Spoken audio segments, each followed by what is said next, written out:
What's up, guys? I'm Sumit, and I'm here to provide previous year important questions and important topics which come on semester 1 and semester 2.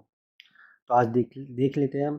आज लाया हूँ मैं आपके लिए AKTU के BTech के first year के फिजिक्स के इम्पोर्टेंट क्वेश्चन, जो 10 मार्क्स में इम्पोर्टेंट क्वेश्चन है, वो इसी में से ही आएंगे।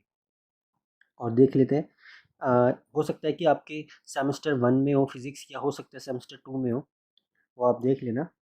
आप इसमें ये जो देख सकते हैं, इसमें यूनिट वाइज मैंने सब इंपॉर्टेंट लिख दिए और टिक लगा दिए। देख सकते हैं greater Noida institute of technology का पेपर है, ये इंपॉर्टेंट क्वेश्चन है ये। अब इसके लिए मेरा ही कॉलेज है, तो स्टार्ट करते हैं टाइम वेस्ट ना करते हुए। लॉन्ग क्वेश्चन में 10 मार्क्स वाले में ही फर्स्ट जो क्वेश्चन आपका इंपॉर्टेंट क्वेश्चन है, उसमें आएगा माइकलसन मोल्डे। इसका जो एक्सपेरिमेंट है, ये सबसे मोस्ट इंपॉर्टेंट क्वेश्चन है, AKTU का सबसे फेवरेट क्वेश्चन है। अगर आप ये कर लेंगे तो आप मतलब वो क्वेश्चन तो आपको हो ही जाना है। ये सेक्शन सी में ही हमेशा मोस्ट मतलब पूछा जाने वाला क्वेश्चन है। सेकंड क्वेश्चन देख लेते हैं, स्पेशल थ्योरी ऑफ रिलेटिविटी। ये भी बहुत इंपॉर्टेंट क्वेश्चन है। ये स्पेशल थ्योरी ऑफ रिलेटिव दो, इसमें देखिए, इसमें दो क्वेश्चन पूछे हैं। एक तो state the fundamental postulate of special theory of relativity and Lorentz transformation, दोनों क्वेश्चन इसी में ही आ गए। और ये अलग अलग भी आ सकता है और एक में भी आ सकता है, तो ये ज़रूर कर लेना। और इस यूनिट 1 में टाइम डायलेशन ये इम्पॉर्टेंट है, लेंथ कॉन्ट्रैक्शन, रिलेटिव मास, ये दोनों इम्पॉर्टेंट है। टाइम डायलेशन बहुत बार आया है पेपर में। और इसमें वेलोसिटी एडिशन थ्योरम, ये भी बहुत इम्पॉर्टेंट है। और चैप्टर 1 में एक लास्ट टॉपिक है, आइंस्टाइन का एनर्जी मास रिलेशनशिप, या आप मास एनर्जी रिलेशनशिप भी बोल सकते हैं। ये भी बहुत बार क्वेश्चन में पूछ पेपर में आ चुका है ये। तो अगर आप फर्स्ट चैप्टर में से ये पूरा प्रिपेयर कर लेंगे, तो आप फर्स्ट चैप्टर में से ये समझिए 10 मार्क्स के, तो इससे बाहर कुछ नहीं आएगा।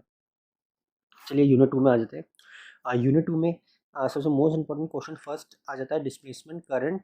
इसका जो एक्सपेरिमेंट है और जो इसका डेरिवेशन है, ये पूछ लेता है कई बार, तो ये कर लेना आप। मैक्सवेल इन फ्री स्पेस, ये तो बहुत इंपॉर्टेंट है। ये 9 वाला जो क्वेश्चन देख रहे हैं आप, बहुत ज़्यादा इंपॉर्टेंट है, ये काफ़ी बार आया ये। और फिर अगर हम 10 वाला देखते हैं, 10 वाला करने की ज़रूरत नहीं है। 11 पॉइंटिंग थ्योरम, ये भी बहुत इंपॉर्टेंट क्वेश्चन है। ये इतने पेपर में आया ना, मतलब पूछ ही लेते हैं इसमें, तो आप ये कर लेना। अब यूनिट थर्ड में आ जाते हैं। यूनिट थर्ड में भी मोस्ट इंपॉर्टेंट टॉपिक्स, एक तो है क्रॉम्पटन। क्रॉम्पटन इफेक्ट इतनी बार आया है ये, और सबसे मतलब आप खुद जानते होंगे, पीयूटी में भी अगर आपके कोई क्वेश्चन मतलब आपने टेस्ट दिया होगा, तो पीयूटी में भी ज़रूर आया होगा ये। तो बाकी की बात करते हैं हम, टाइम इंडिपेंडेंट। ये भी बहुत इंपॉर्टेंट क्वेश्चन है, और ये काफ़ी बार आ जाता है यूनिट थर्ड से। और टाइम डिपेंडेंट, ये दोनों बहुत इंपॉर्टेंट है। बट आप ये मत सोचिए दो अलग अलग क्वेश्चन है, ये बस उसी का ही टाइम इन एक क्वेश्चन को ही थोड़ा मॉडिफाई करके दूसरा ड्राइव हो जाता है, तो आप ज़रूर कर लेना इसे। बाकी 16 वाला ज़्यादा इंपॉर्टेंट नहीं, इसे छोड़ देना। यूनिट 4 में आ जाते हैं। यूनिट 4 में interference of light in a thin film या due to a thin film, ये बहुत इंपॉर्टेंट क्वेश्चन है, कई बार आ जाता है ये। न्यूटन रिंग, इसमें फोर्थ यूनिट में तो न्यूटन रिंग तो बहुत बार आया है। तो न्यूटन रिंग का मोनोक्रोमेटिक सोर्स ऑफ लाइट वाला ये वाला, और ये डायमीटर वाला है, दोनों बहुत इंपॉर्टेंट है। और जैसा आप जानते हैं, ये यूनिट जो फोर्थ है, फोर्थ के ए और बी पार्ट है।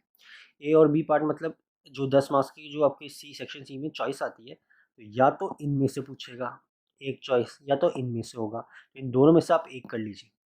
नीचे वाले तो मैं सजेस्ट नहीं करूँगा, ऊपर वाले ही आपके लिए ठीक रहेंगे। क्योंकि जैसे डेरिवेशन में आप थोड़ा सा डायग्राम बना लो अच्छे से, अगर प्रॉपर लेबलिंग करके आपने डायग्राम बनाया और थोड़ा ड्राइव कर दिया, उसके बारे में थोड़ा लिख दिया, तो आपको 10 मार्क्स तो हर कोई टीचर दे देगा।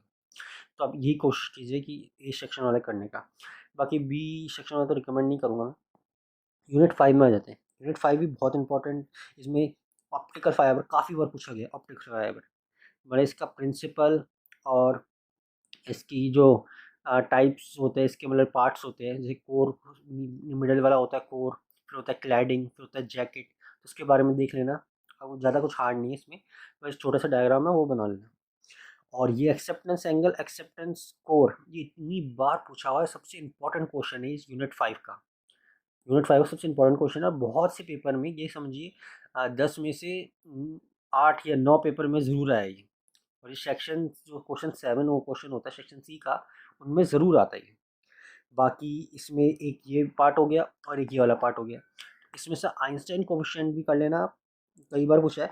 इन दोनों लेज़र में थे, एक तो रूबी लेज़र और हीलियम नियॉन लेज़र, ये दोनों ही बहुत इंपॉर्टेंट है। मोस्टली अगर आप देखा जाए तो रूबी लेज़र कर लेना।